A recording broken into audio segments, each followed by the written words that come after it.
There was a conversation between the AM show and Christopher Luxon this morning about youth offenders, and the ACT Party want to bring ankle bracelets into youth offenders, basically 11 to 14-year-olds wearing ankle bracelets. And so this doesn't mean home detention, whilst that does come up in this conversation. This means kids going to school, intermediate age kids going to school wearing ankle bracelets. That's what ACT wants.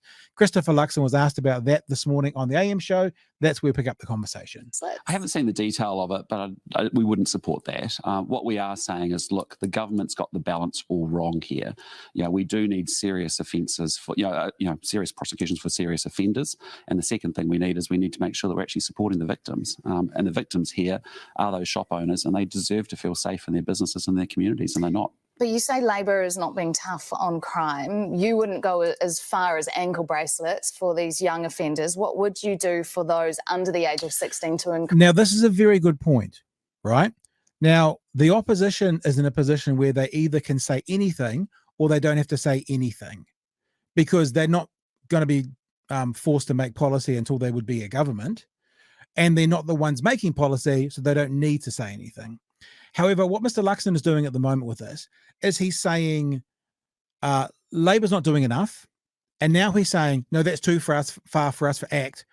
And when being challenged on where are you then, to me it kind of comes like, well, there's one answer, but the one answer kind of screams in the face of the things that he's saying, which is we don't have the tools in place at the moment.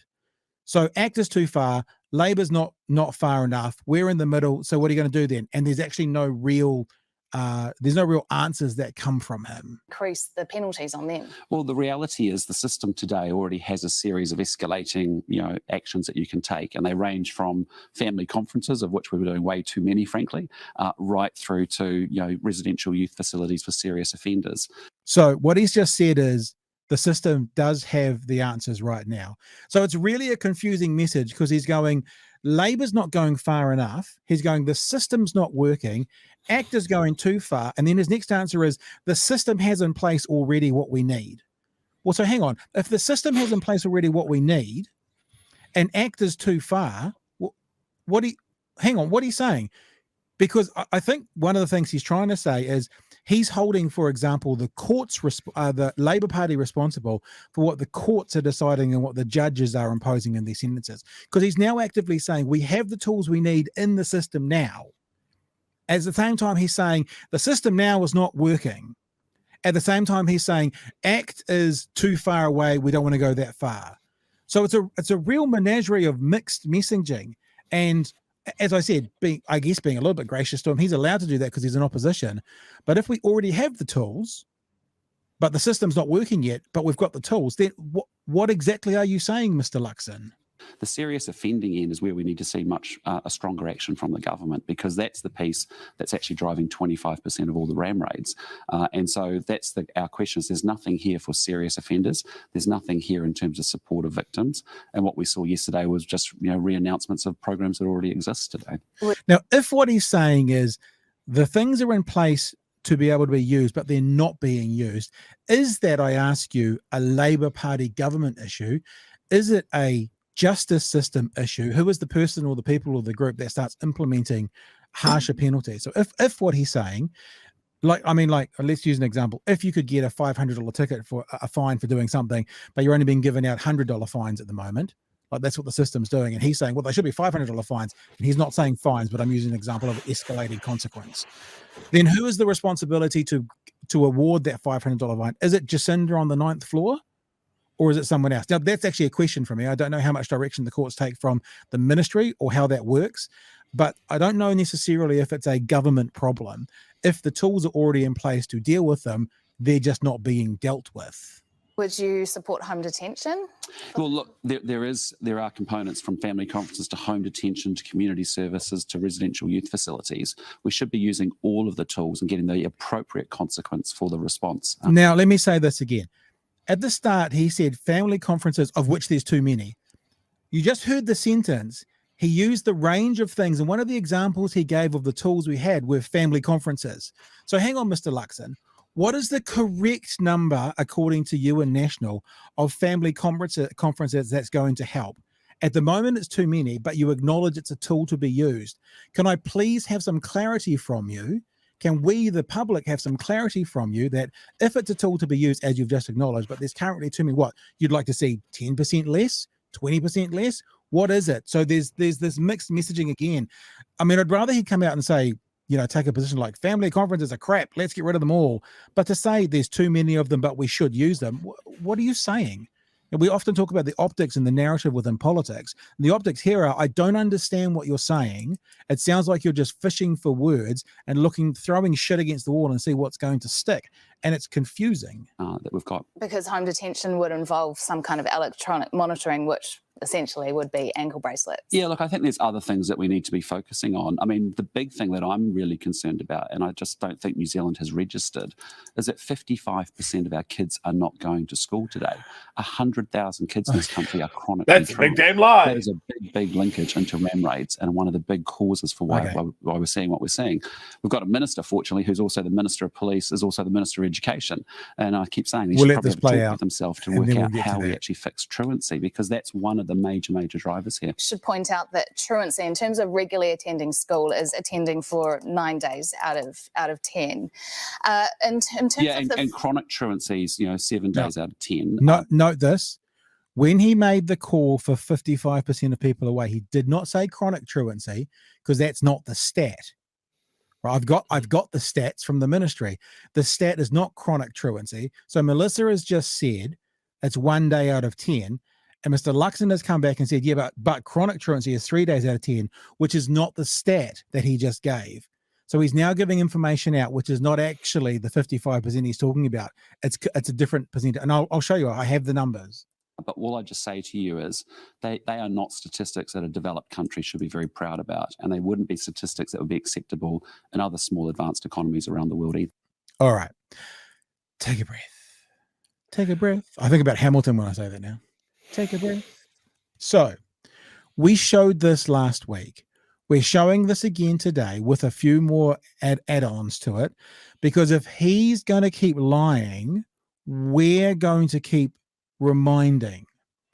This is the stat that Mr. Luxon is talking about. And I've actually got the numbers here. Let me show you. Look, this is the stat. 2022 term number 1. 46.1%, if you're looking at the screen, of students attend more than 90%. So it's the 1 day in 10. So when he said, but extremely is 3 in 10, that's not the stat here. 3 in 10 is actually here. Students attending for more than 70% is actually 13%, right? So that's not the stat that's got to do with 55% attending. So we're clear to start with, right? I have this stat. We're going to come back to this in a minute. So, term 1 of this year, regular student attendance defined by the Ministry of Education as away for no more than 10% of available half days. And as we said last time, that's 1 day every 2 weeks, right?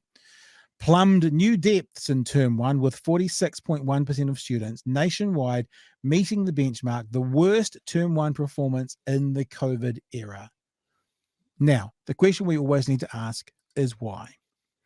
Absences due to COVID-19 combined with the early onset of winter illnesses resulted in record high absences for short-term illnesses and medical reasons in term 1.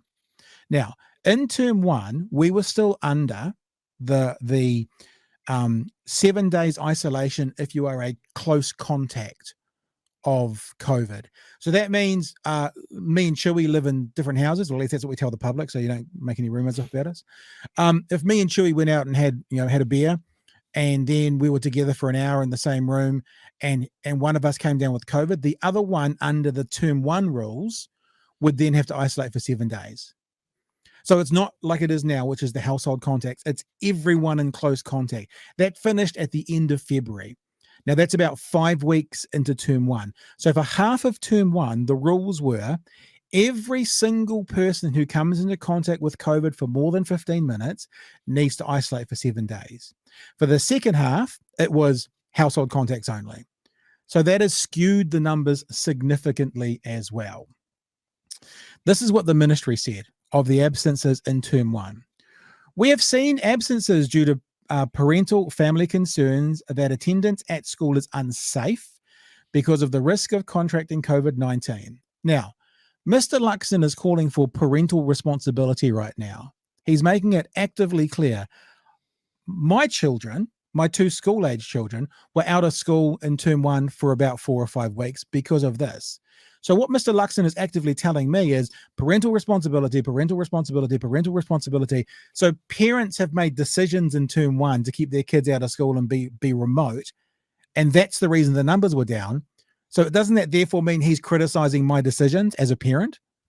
Because that's my child will be one of these children, both of my children, because we as parents chose to keep both of them out for their safety and for the safety of the community around them. Regional feedback indicates that as well as the impacts of studying at home, if they are close contacts, so that was the first half of the term, or unwell, there may be impact on parents of COVID fatigue and of attendance seeming less important. Right. That's part 1. Chewy, do you want to, we won't go to your RNZ thing yet because there's part 2 coming up shortly. Do you want to comment on any of that yet? What I've just done is explained why in term 1, there was a 55% regular attendance and a 46% non-regular attendance, which means they were off for more than 1 day a fortnight. I mean, I think anybody would realize that term 1 absences were going to be a lot, right? But here we are 6 months later, and Luxon can just hammer that and link them together. Ram raids are up, so's truancy. That's what I'm going to talk about. And you guys can just draw a direct correlation between those 2 things. Ram raids are a huge blight on this country. They're only happening in Auckland, you know? And the point you're making is right, because he's using present tense about the truancy. Whereas we're now, for those who don't have children at school or don't know, we're getting towards the end of term 3. So he's using the term 1 data in the present tense as a talking point. And I believe he knows it's not the case, which is why, in my humble opinion and my honest held belief, is he is actively spreading disinformation. The other thing I was going to say, and this again plays into Luxon being a rank amateur at this. He has had no experience in any of the things that he's talking about. He hasn't had a justice portfolio. He hasn't had an education portfolio. He's just there to hammer these talking points. And it is Labor is soft on crime because they always are. And Labor is bad on the economy because they always are. And this is the same thing that National has. They've dusted out the old drum and they're just going to bang that all the way to the election day. It's important that the journalists and people like us just push back against this shit, because there's so many people that'll go, oh, yep, preconceived biases, I agree. Let's now get to the current information we have, right? Because remember, Christopher Luxon is saying 46%, well, he's saying 55% of kids are attending school. So what it means is, according to the data I just showed you, which I'll bring up again, which is the actual core data, as you can see, 46.1% are away, right? But there is new data, and I'll show it to you. RNZ talked about it last week. Principals had worried August, this is from last week, principals had worried August would be the worst period for winter illnesses, but Education Ministry figures show attendance averaged 82.5% for the first 4 weeks of the current school term, an improvement on 79% for the last 5 weeks of the second term. So that means the last 9 weeks of school average about 80% attendance.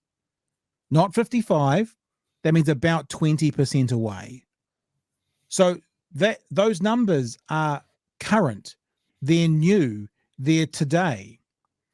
This is one thing that I was a bit annoyed, a little bit of a tangent here, a little bit annoyed about this point from the RNZ report as well, Chewy, because you know what we've been saying about masks and stuff in schools. This is what they say. Yeah. So this is from the was it from the ministry, or this might be from it might be from the Canterbury Primary Principals Association, maybe. Looks like probably is. Yeah, it says this: illnesses among staff are still high. Among students, not quite so much. We've got 90% of our kids here this morning, and that's really good. And that's better than it was through COVID. We were down to about 76 to 80%. Wearing face masks has made a real difference in preventing the spread of respiratory illnesses in classrooms, she said.